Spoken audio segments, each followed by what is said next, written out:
Senna के पत्ते, एक गहराई से विश्लेषण। जैविक स्रोत और विविधता।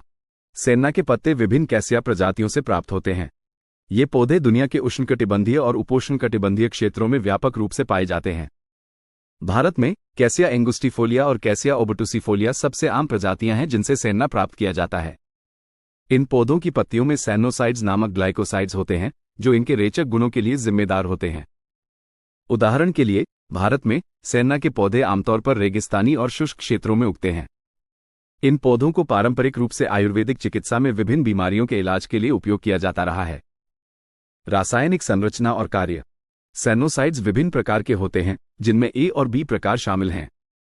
ये यौगिक आंतों में रहने वाले बैक्टीरिया द्वारा तोड़े जाते हैं जिससे डायहाइड्रोक्सिएंथ्रेक्विनोन बनते हैं। ये यौगिक आंतों की दीवारों को उत्तेजित करते हैं जिससे मल त्याग होता है। इसके अतिरिक्त सेन्ना के पत्तों में रेजिन भी पाए जाते हैं जो मल को नरम करने में मदद करते हैं।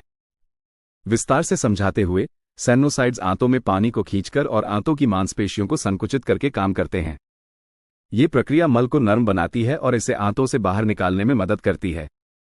चिकित्सीय उपयोग और लाभ। कब्ज। सेन्ना का सबसे आम उपयोग कब्ज का इलाज करना है। यह अल्पकालिक कब्ज के लिए एक प्रभावी उपचार है। आंतों की सफाई। सेन्ना का उपयोग सर्जरी से पहले आंतों को खाली करने के लिए भी किया जाता है। अन्य उपयोग। पारंपरिक चिकित्सा में सेन्ना का उपयोग त्वचा रोगों, बुखार और सूजन को कम करने के लिए भी किया जाता है।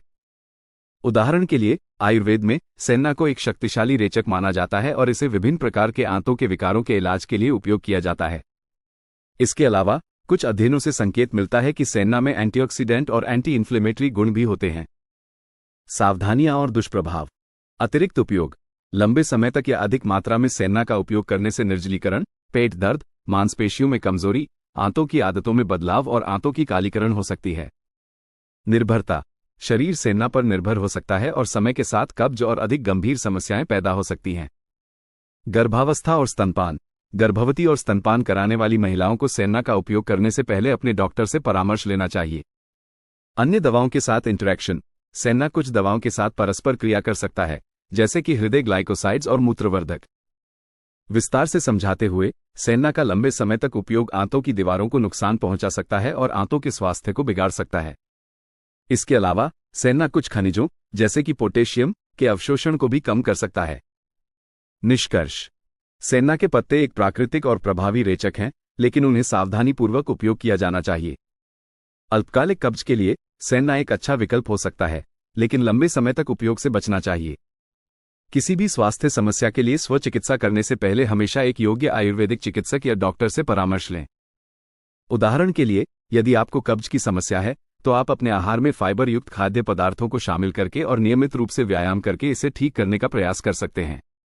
यदि ये उपाय कारगर नहीं होते हैं तो आप अपने डॉक्टर से परामर्श ले सकते हैं। अतिरिक्त सुझाव। आहार।